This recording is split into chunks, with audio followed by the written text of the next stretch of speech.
Ryan Garcia versus Conor Benn? I think Conor Benn. You know, I think Rolly showed us all, if you don't get hit with the left hook and you land your big shots, that you can neutralize Ryan and his ability to land his left hook. So I think Conor Benn, you know, going in with a great game plan can be victorious. When I say it, bro, like, he just talks so much shit. He's a bully. That's what I don't like about him. He be trying to bully everybody. Bro, nobody gives a f if you could wrestle, how strong you are, motherfucker. Come here, bro. Nobody's, like, he doesn't understand, bro. Like, I personally don't take like that, bro. I don't give a fuck if you're a big bro, little bro. You're not gonna beat me in that shit. Terence Crawford's not a legend yet. I don't know why people are trying to talk like he's a legend. Yeah. He's an all-time great? He's an all-time great. He's an all-time great Hall of Famer. But legend? Nah, not even close. Yeah. There's a lot of big moments that should have happened. I'm here to become a legend. Ryan showed up like he showed up against Barrios. I'll say Ryan. Ryan Garcia looked lights out in his last fight. Simply lights out. Stylistic fights. Conor, I think, has the perfect style for Ryan. Ryan wins this one. I like Ryan. I think he beats Conor Benn not only easily, but he knocks him out. Forget what you thought you knew about the upcoming Ryan Garcia versus Conor Benn fight. Because the truth behind this matchup, and what it means for Garcia's entire career, is far more complicated and, frankly, more calculated than anyone is letting on right now. By the end of this, you'll understand why this whole situation changes everything for Garcia's future and could redefine how boxing's biggest fights actually get made. This is a story about hidden agendas and the raw power of the fight game. I think Shakur is the best option. People think Shakur is the best next option for you. What do you think? I would love to fight Shakur. I've always been interested in that. He's just a little small, I guess. He says he is. Yeah. I've seen him in person. He don't look that small. But if that fight can be made, I'm down to do it. Yeah. All these guys obviously got to come to me. You know what I mean? I'm definitely the lottery fight. If you want to be a huge name, I'm the guy. Ryan Garcia, the man everyone is talking about, isn't holding back on who he wants next. He's been clear about his interest in a fight with Shakur Stevenson, even jabbing at Stevenson's size, saying if they want to asterisk real career-defining spotlight, he's the one to offer it. Garcia knows his worth. He also makes it clear he feels no need to prove his sharpness or speed through endless training footage posted online. Look, he's a former world champion. He says his performance on fight night is the only asterisk proof that should ever matter. There's no point of showing your training. I mean, isn't that the whole point of keeping your skill hidden and everything hidden? I mean, I don't have to validate myself. I don't have to prove to me I can hit fast. Do I always got to post videos where I'm fast, I'm sharp, I'm strong? No, bro, I'm already a world champion. For me, I show up on fight night and I beat the fuck out of the guy. Meanwhile, Conor Benn is heading into this world title fight with a motivation that runs deep.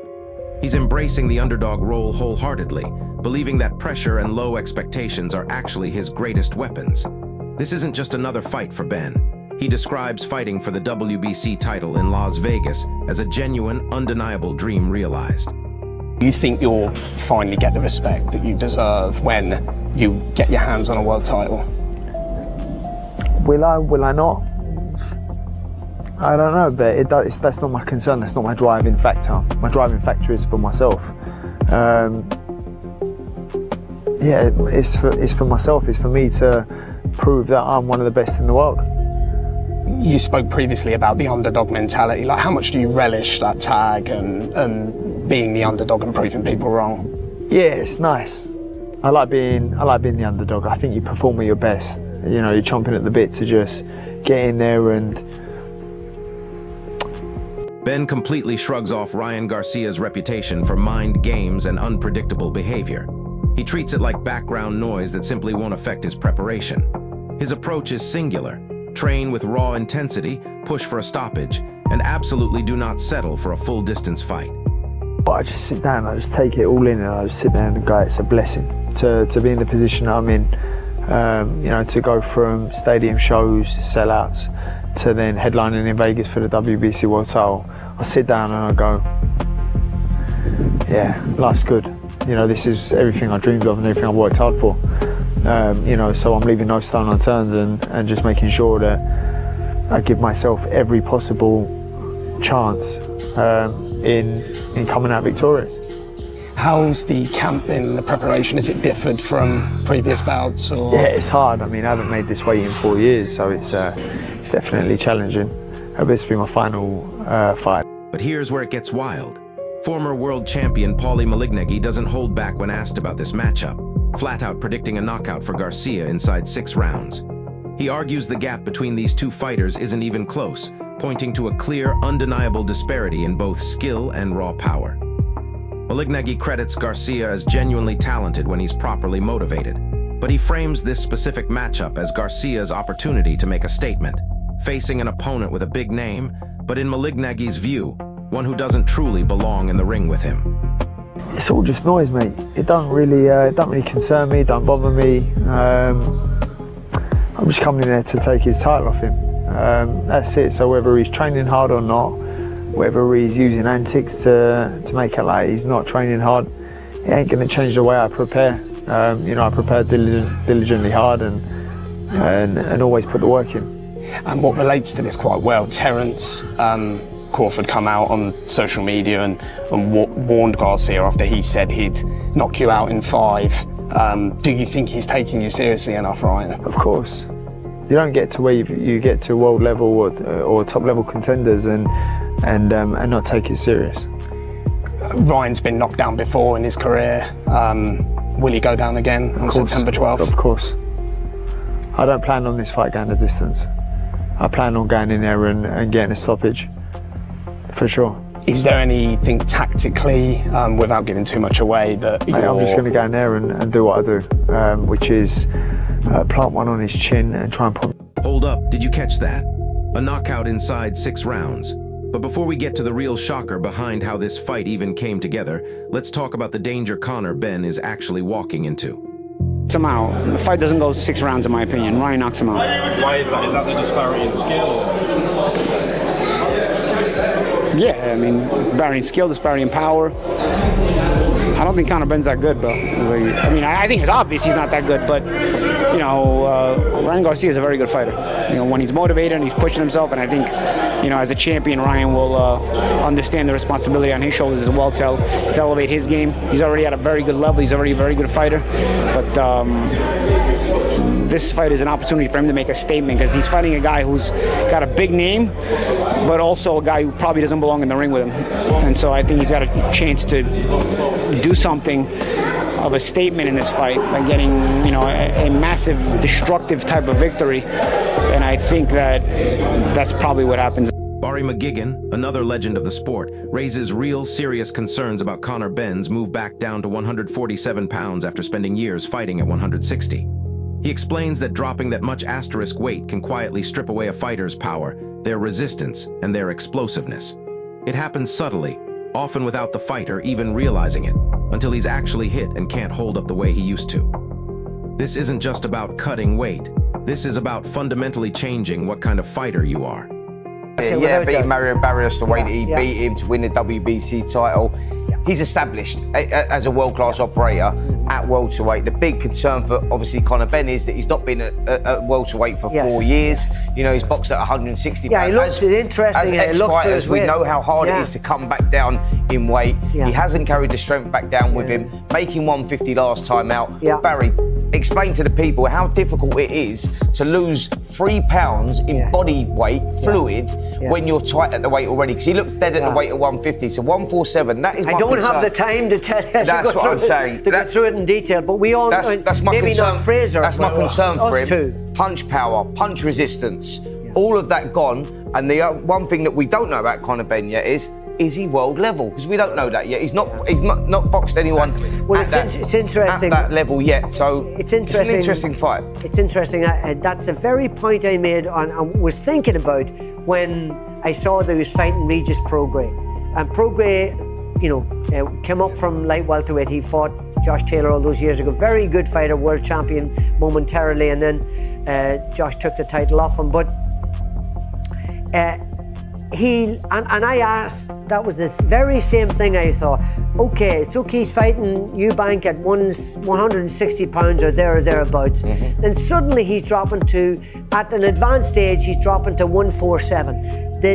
what it takes out of you to drop that weight, it just kills you. It really takes so much strength. Your resistance goes. You don't even know it. Suddenly, I can't take a shot anymore. You know, your resistance goes. Your ability to be explosive goes. All of that, and that's exactly the point I was thinking. How's he going to do 147 and be strong? McGuigan pushes the conversation further, questioning whether Benn has genuinely proven himself against true elite talent. He points out that Garcia has already shared the ring with massive names like Gervonta Davis and Devin Haney, arguing there's a serious gap in the level of competition on their resumes. It's a brutal assessment, but it raises a fair question. Is Benn truly ready for this jump? But you guys are always telling me one thing. It's about levels, right? And with respect to Conor, who I very much like as well, going in against a completely dehydrated and demoralised Chris Eubank because his physicality and health isn't in good condition, are going in against Ryan Garcia, who's fought at this level, who's fought Gervonta Davis, who's fought Devin Haney. Okay, there's been some controversy behind that, but notwithstanding that, we're talking about levels here. And are you all really beginning to make a case for Conor Benn to win this fight? Because I can't see that case. He boxed with and beat Olympic champion Luke Campbell. You know, so this guy's been in with good company, and he can really, on his day, he can really box. I mean, we know we've seen some up and down performances from him, and I think his lifestyle has caught up with him a few times. Yeah. But when we're talking about the division 147, let me think about in Britain. Is that like Conor Walker? Despite those very real concerns, the panel isn't ready to write Benn off completely. They agree he brings a dangerous mix of heart, power, and unpredictability that could flip the fight in an instant. Still, when pressed for a final pick, the group leans toward Garcia as the slight favorite heading into fight night. Would you put your house on Conor Benn beating Conor Walker even? Do you know what I'm saying? That's what I'm saying about. Now we need to talk about why Garcia is in such a powerful position. The experts frame Ryan Garcia as arguably the single biggest draw in American boxing right now. They point to his massive social media following and his ability to generate buzz, placing him at the center of the sport's most significant potential matchups, from Gervonta Davis to Devin Haney. His reach is simply undeniable. I make Garcia a slight favourite, but I would never write off Conor Benn. He's got a chance with anybody. He's got that fighting heart. Spencer Oliver, another respected voice, doesn't hold back on his concerns for Conor Benn either. He predicts Benn will find himself in serious trouble once the fight progresses, suggesting a knockout loss for Benn somewhere around round 6 or 7. That's a brutal forecast, echoing Malignagi's earlier prediction. Who, for me, by the way, Ryan Garcia, is the linchpin for the giant fights in America right now. Yeah. The return of Gervonta Davis for a second fight, the return of Devin Haney and those two fighting each other for a fight that's been quashed because of not making weight and the drug test afterwards when Ryan Garcia beat Devin Haney up, basically beat him up over 12 rounds. The fights there with Tio Lopez, the fights with Shaka Stevenson. For me, he's the golden goose because he is probably the most well-known boxer in America right now. Great shout. I was just about to say that thing, that he is arguably the biggest known boxer, the biggest name in American boxing right now. You know, his social media presence is second. Despite the danger, both Oliver and others agree this fight carries enormous stakes for Benn. Beyond just the title itself, this is a chance for him to win back fans after past controversies and finally prove himself at a genuinely elite level. They're unified in calling it the most dangerous fight of his career to date. The pressure on Benn is immense. That we live in a world of numbers today, and I think that when you have that and you can fight and you're the current WBC world champion, you know, you're going to be a star, and that's exactly what. Spencer Oliver, while thinking Garcia will probably win, maybe even by knockout, doesn't completely dismiss Conor Benn's chances. But Oliver's main worry, his deepest concern, is that Benn's weight cut to 147 pounds might significantly affect his performance in the fight. He's not alone in that concern. danger for Conor Benn in this is when that bell rings, he's going to be in a world of trouble. By 5 or 6 rounds, I think he'll find out who he's really in against. I see him being knocked out in 6 or 7 rounds. Surprise me, Conor, and win the fight. But for me, this is the most dangerous fight of his career. Forget the Chris Eubank at middleweight fight. This is the most dangerous fight, and I believe he gets knocked out midway through that fight. But one thing that really concerns me about Conor Benn going into this fight is not his characteristics and and his will to win and his punch power, but making 147. Yeah, it's going to be a fight. struggle, yeah. A fighter that's dead at the weight. 4 years. We saw it in his last fight against Regis Prograis down at 150. Yeah. He looked dead at the weight. Yeah, the punch power wasn't there. Over the welterweight. Yeah, 3 pounds. I know this as a smaller fighter. Making that 3 pounds, losing 3 pounds in fluid is killer. Catastrophic. But here's where the real story begins to unravel. Wade Plemons just explained that Ryan Garcia himself confirms he has just 1 fight remaining asterisk on his Golden Boy contract after this bout with Conor Benn. 1. This detail fuels massive speculation about where his career heads next once that obligation is fulfilled. This isn't just a fight, it's a strategic chess move. Doubt this is the most dangerous fight, and I think it's hard to predict how he goes in this fight because we've never seen him box at this level, and we've seen nothing to suggest that he can compete at this level. And I think that's where your opinions are coming from, and you're right in saying that, because if you're assessing everything, you say that Conor Benn shouldn't be living with Ryan Garcia because you've got the proven versus the unproven. But one thing we do know about Conor Benn is he's got that DNA. He has, and he showed us that against, all right, it was a weight drain Chris Eubank up at 160, but that first fight, he had to show a lot of cojones. That's the way he's got to fight, Ryan Garcia. Yeah. I don't see him going in there and being able to outbox him. He won't try that. He's got to give everything he's got. I think he could have some successful rounds early on in the fight. The danger for him is, if he does get knocked out in 6 or 7 rounds, where does he go from there in this route map with Zuffa Boxing? Because he ends up in a cul-de-sac for me. I totally understand that, Gareth, but I think that, like I say, this kid's drive is something quite different. He wants to come out of his father's shoes. This is his massive moment. He wants to win the fans back over as well. He had that terrible time where everyone's turned against him. The online abuse he gets. If he gets his WBC title, that's the motivation. Oh, he'll win over all the haters. He can win them all back over. There's no question. That's a very good point. And you can't question the kid's desire and heart, grit, determination. That makes him dangerous. He can whack as well. You can question Ryan Garcia's heart, grit, and determination. We saw that against Gervonta Davis when a lot of people said he swallowed. And get this, for this particular fight, Garcia's promotional setup runs through Ryan Garcia Promotions, backed by a deal tied to Turkey, Alashik, and Saudi interests. This complex web explains why Oscar de la Hoya's involvement with Golden Boy has been noticeably, strikingly minimal this time around. Follow the money, and suddenly Garcia's contract situation and the entire promotional landscape of this fight makes perfect sense. I think that Ryan Garcia wins the fight, and he possibly wins it by knockout, but I'm not writing off a Conor Benn performance. But one thing that really concerns me about Conor Benn going into this fight is not his characteristics and and his will to win and his punch power, but making one. Now the real kicker. Garcia opens up about how this matchup with Benn actually came together, revealing that Shakur Stevenson was his asterisk first choice for a title defense. But complications around weight and promotional logistics made that fight impossible to arrange, ultimately steering things toward Conor Benn instead. Stevenson was the target, but the system got in the way. Does Oscar have in this fight? He's a co-promotion. Golden Boy is a co-promotion with Ryan Garcia Promotions. By the way, it's weird how they keep saying this because Golden Boy is co-promoting with Ryan Garcia Promotions, not Golden Boy is co-promoting with The Ring Magazine or Zuffa Boxing. So does that make Golden Boy like a co-promoter? You know what I'm saying? Like, I've never even heard of that. Ryan's essentially telling Oscar, like, yeah, you and I are on the same level. You're not even my full promoter anymore, let alone co-promoter with the event. You're co-promoter with my promotion company. It's an odd one. And we have one more fight with them, so they're going to be part of one more as Okay, by the way, I know Golden Boy not even on the background.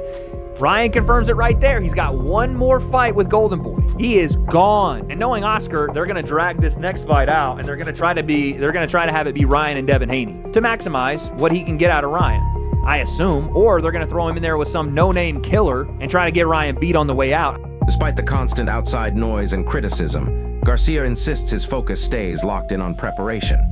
He brushes off the idea that social media backlash reflects real public sentiment, insisting his recent media wins, from WWE to Jimmy Fallon, prove he remains one of the most relevant figures in the sport right now. He's playing a bigger game. One thing that I have said on the show and that I heard was that when you did the Times Square fight, you signed a 2-fight deal with Turkey and the Saudis and Sella, and this fight falls under that, and that's why he's probably not going to be as visible for this particular fight. Is that an accurate thing to say?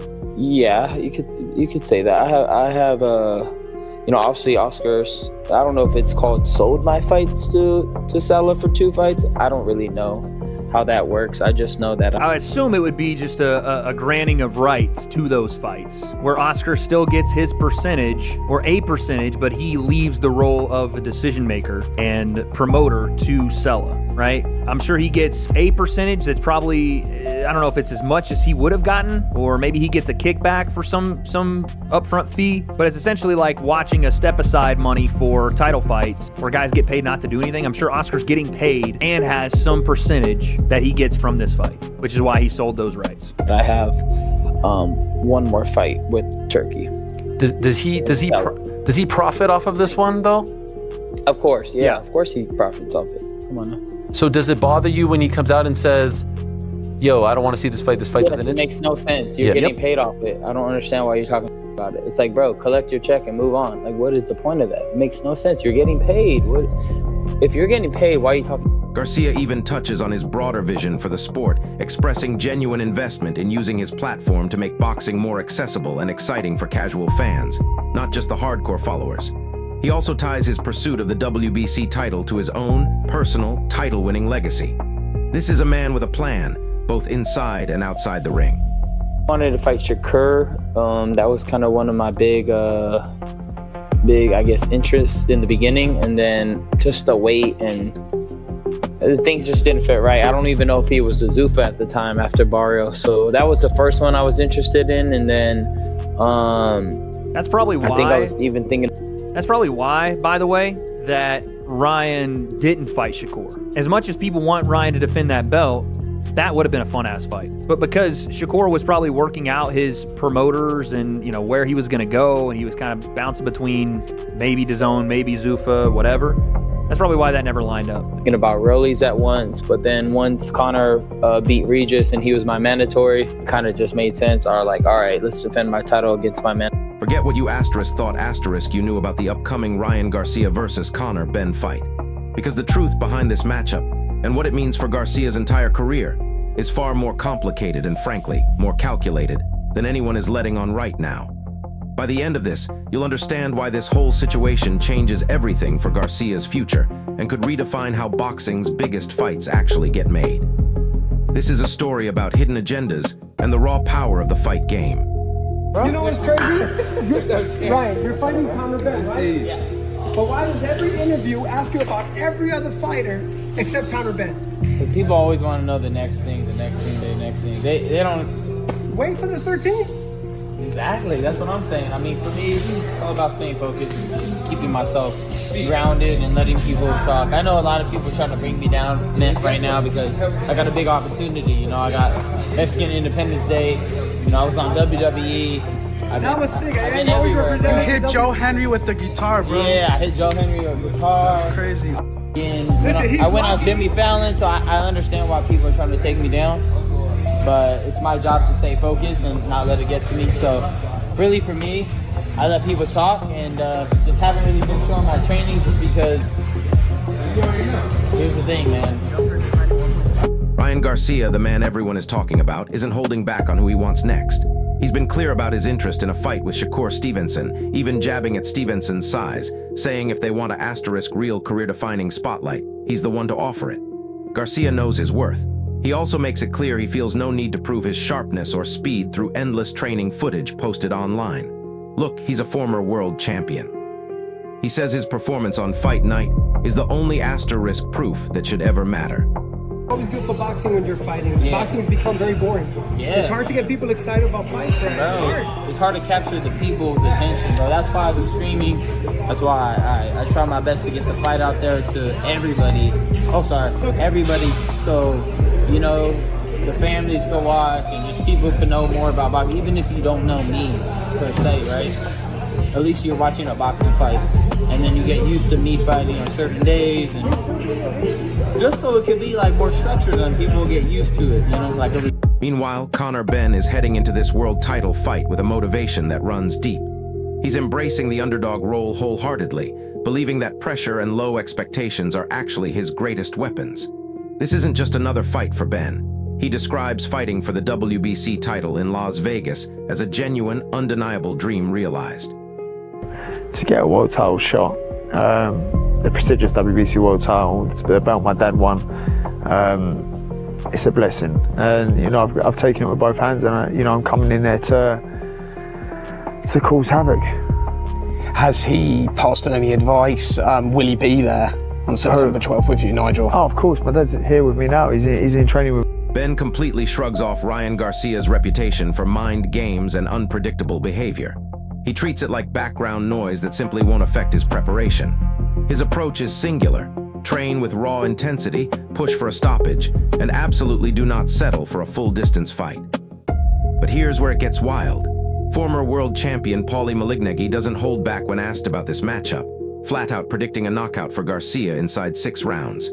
He argues the gap between these two fighters isn't even close, pointing to a clear, undeniable disparity in both skill and raw power. Malignaggi credits Garcia as genuinely talented when he's properly motivated, but he frames this specific matchup as Garcia's opportunity to make a statement, facing an opponent with a big name, but in Malignaggi's view, one who doesn't truly belong in the ring with him. Hold up, did you catch that? A knockout inside 6 rounds. But before we get to the real shocker behind how this fight even came together, let's talk about the danger Conor Benn is actually walking into.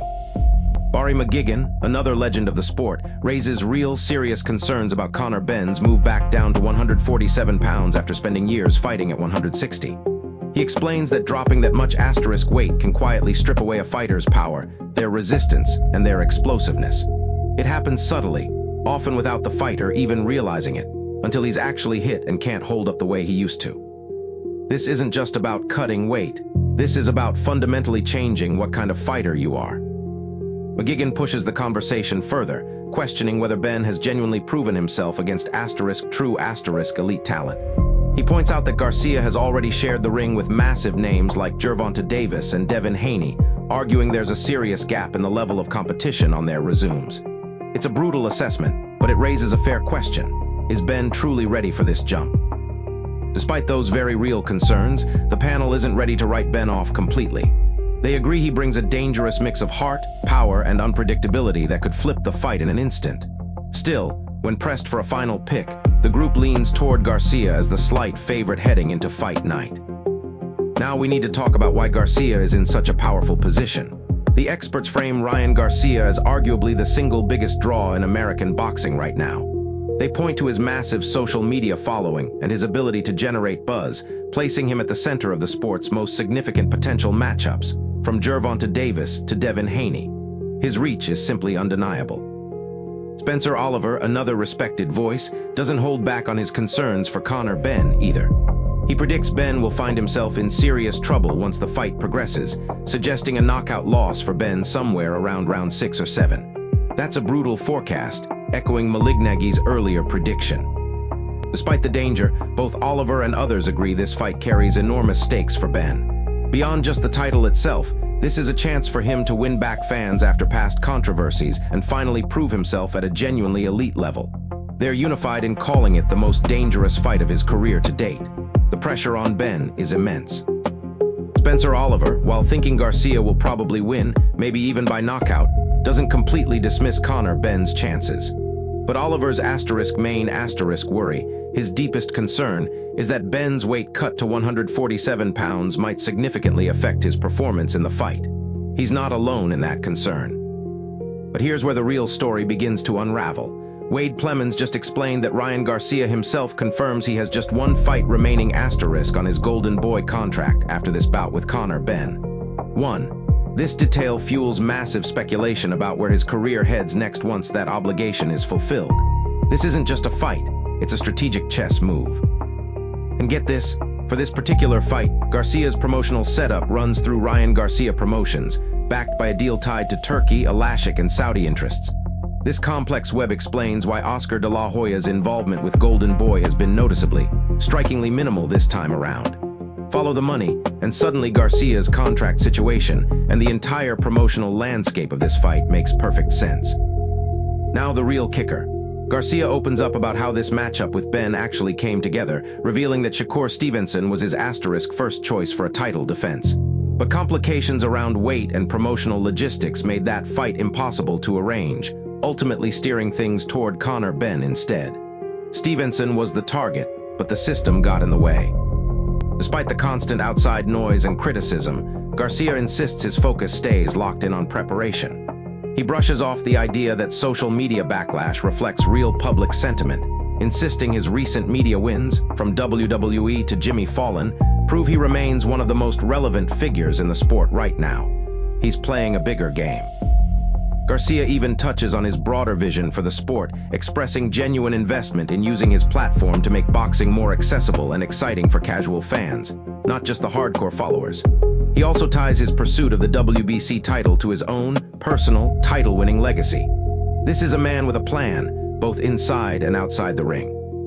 But here's what nobody's saying yet about this bigger game. The Saudi-backed deal isn't just a simple one-off.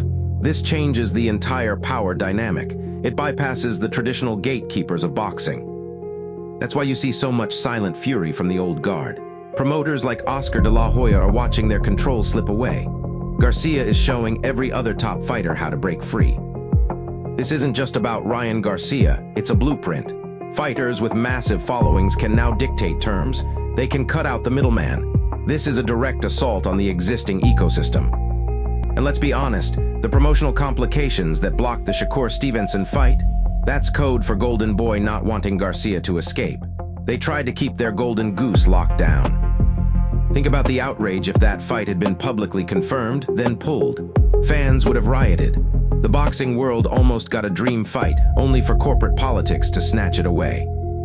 But here's the real asterisk twist. Garcia knew this could happen. He used their resistance as leverage. He walked away from their preferred opponent and found his own path. That path leads straight to the Middle East, to new money and new control. This is a calculated risk, a direct challenge to the establishment. It's truly unprecedented. And what about Conor Benn in all this? Let's not forget his past controversies. We're talking about failed drug tests, guys. He's returning from a very dark place. The sheer audacity of Benn stepping into this fight is mind-boggling. He's not just fighting Garcia, he's fighting for his reputation, his legacy, his very name. This redemption narrative makes him incredibly dangerous. A fighter with everything to prove is a fighter who will risk it all. He's not just a pawn in Garcia's game. He could be the ultimate disruptor to Garcia's meticulous plan. Imagine the shock if Benn pulls off an upset. It would shatter Garcia's carefully constructed path to independence. And the financial implications are staggering. This Saudi deal for Garcia is likely a multi-fight arrangement, setting him up for life. It's not pocket change. This is the kind of money that makes a fighter truly independent. It frees him from the grasp of a single promoter. He can choose his opponents, his dates, his destiny. The unspoken truth, many fighters are watching this with intense envy. They want that same freedom. They want that same power. This fight is a test case for the future. If Garcia wins decisively, if this promotional model works, expect a seismic shift. Other stars will demand similar deals. The promoter system as we know it could crumble. And Oscar de la Hoya, his silence speaks volumes. This isn't just minimal involvement. This is a public snub, a declaration of war over Garcia's future. De la Hoya's frustration must be boiling over. He invested in Garcia, built his brand, only to watch him walk away with outside money. It's a promoter's worst nightmare. The fact that Garcia is openly promoting himself, even for this single fight, under his own asterisk banner, Ryan Garcia Promotions, backed by foreign interests, is a declaration of intent. He is building his own empire. He's not just fighting Conor Benn, he's fighting Golden Boy, he's fighting the system that tried to box him in. This is a battle for ultimate sovereignty in boxing. And the move to make boxing more accessible for casual fans? That's not just altruism. That's about building an audience asterisk he controls asterisk. An audience that follows him, not a network or a promoter. It's a smart play. He's leveraging his social media power directly into promotional power. He cuts out the middleman and builds direct relationships with the fans and the money. So when you hear Garcia talk about his personal legacy, understand that it extends beyond the ring. It's about changing the very fabric of how boxing operates. This entire saga is a masterclass in strategic maneuvering. Every interview, every call-out, every deal is a calculated move in a high-stakes chess game. The pressure on Garcia isn't just about winning a title. It's about validating his entire strategy. A loss here, especially a knockout, would be catastrophic to his independence plan. And for Benn, he's not just looking for a win, he's looking for vindication. He wants to shut down the critics and rewrite his story. This is personal for him. This fight is far more than just a WBC title bout. It's a clash of different eras, different power structures, and two fighters fighting for their very professional lives for entirely different reasons. It's the traditional system versus the new wave of fighter empowerment. It's a redemption story versus a declaration of independence. It's all on the line. So here's what we know now. Ryan Garcia has just one fight left on his Golden Boy contract. His first choice asterisk for this fight was Shakur Stevenson, but promotional complications pushed him to Conor Benn. And the entire setup for asterisk this specific fight is a complex Saudi-backed deal that largely bypasses Golden Boy. And that brings us back to the start, to Ryan Garcia's initial call-out for Shakur Stevenson and that career-defining spotlight. Because now you know that wasn't just talk. Stevenson was the target. And the fact that fight couldn't be made reveals a far deeper story about the power plays in boxing. This isn't just about Conor Benn and a title. This is about Garcia's audacious move for complete control over his future, a chess match where every punch, every contract, every opponent is a calculated step toward ultimate independence and power in the sport. So here's what I want you to tell me in the comments. Is Conor Benn just a pawn in Garcia's bigger game, or can he truly derail Garcia's plan and rewrite his own narrative? If this breakdown gave you the real story, hit that like button, subscribe, and smash that notification bell, because this situation is developing, and I'll have the next update as soon as it drops. I'll see you in the next one. So here's what we know now. Ryan Garcia has just one fight left on his Golden Boy contract. His first choice asterisk for this fight was Shakur Stevenson, but promotional complications pushed him to Conor Benn. And the entire setup for asterisk this specific fight is a complex Saudi-backed deal that largely bypasses Golden Boy. And that brings us back to the start, to Ryan Garcia's initial call-out for Shakur Stevenson and that career-defining spotlight. Because now you know that wasn't just talk. Stevenson was the target. And the fact that fight couldn't be made reveals a far deeper story about the power plays in boxing. This isn't just about Conor Benn and a title. This is about Garcia's audacious move for complete control over his future, a chess match where every punch, every contract, every opponent is a calculated step toward ultimate independence and power in the sport. So here's what I want you to tell me in the comments. Is Conor Benn just a pawn in Garcia's bigger game, or can he truly derail Garcia's plan and rewrite his own narrative? If this breakdown gave you the real story, hit that like button, subscribe, and smash that notification bell, because this situation is developing, and I'll have the next update as soon as it drops. I'll see you in the next one.